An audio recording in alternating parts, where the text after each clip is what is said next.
અરવલ્લીના બાયડ બાદ સાબરકાંઠા જિલ્લામાં ભાજપના હોદ્દેદારોની નિયુક્તિને લઈને ઉઠ્યા સવાલ। પ્રાંતિજ તાલુકા બક્ષીપંચ મોરચાના કોષાધ્યક્ષ પદે હાર્દિક શર્માની નિયુક્તિ થતા સવાલો ઉઠ્યા। કારણ કે મૂળ વડરાજના રહેવાસી એવા હાર્દિક શર્મા વર્ષ 2023માં થયેલા જુનિયર ક્લાર્ક પેપર લીક કૌભાંડનો આરોપી છે।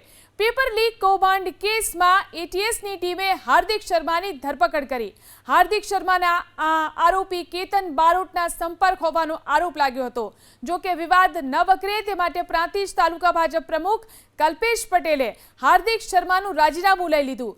થોડા દિવસ પહેલા પેપર લીક કૌભાંડના અન્ય એક આરોપી આકાશ પટેલને પણ ભાજપે હોદ્દો આપ્યો હતો।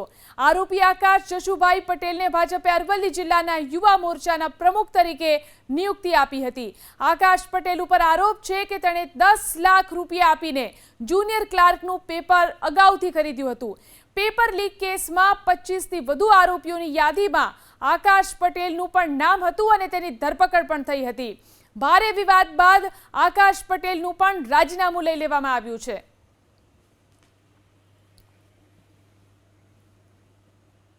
તો આરોપીને પદ આપ્યા બાદ ભાજપ નેતાનો લૂલો બચાવ વ્યસ્તતાને કારણે ખરાઈ કરવાનું રહી ગયું। ભાજપના મહામંત્રી આ રીતે બચાવ કરી રહ્યા છે।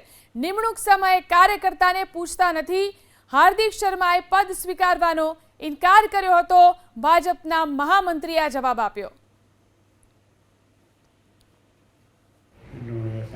હાર્દિકભાઈના વિષયમાં જ્યારે એમની વરણી કરવામાં આવી ત્યારે વિષય એવો હતો કે પાર્ટીના સક્રિય કાર્યકર્તાઓ જ્યારે હોય ત્યારે પાર્ટી જ્યારે પદ આપતી હોય છે ત્યારે એમને પૂછતી નથી।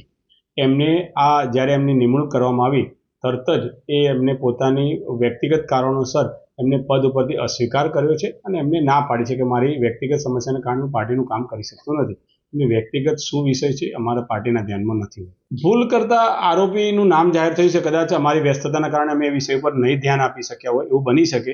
કારણે થયું હશે। બીજો વિષય એ જે તે મંડળ નિમણૂક કરતું હોય છે। આ વિષય ભારતીય જનતા પાર્ટી સાબરકાંઠાનો નથી હોતો। મંડળના કદાચ પ્રમુખ મહામંત્રીના ધ્યાનમાં નહીં હોય ને આવો વિષય બન્યો હશે, પણ છતાં એને પાર્ટીના પદ ઉપરથી અસ્વીકાર કર્યો છે। એટલે આ વિષયનો અહીંયા પૂર્ણ વિરામ આવે છે।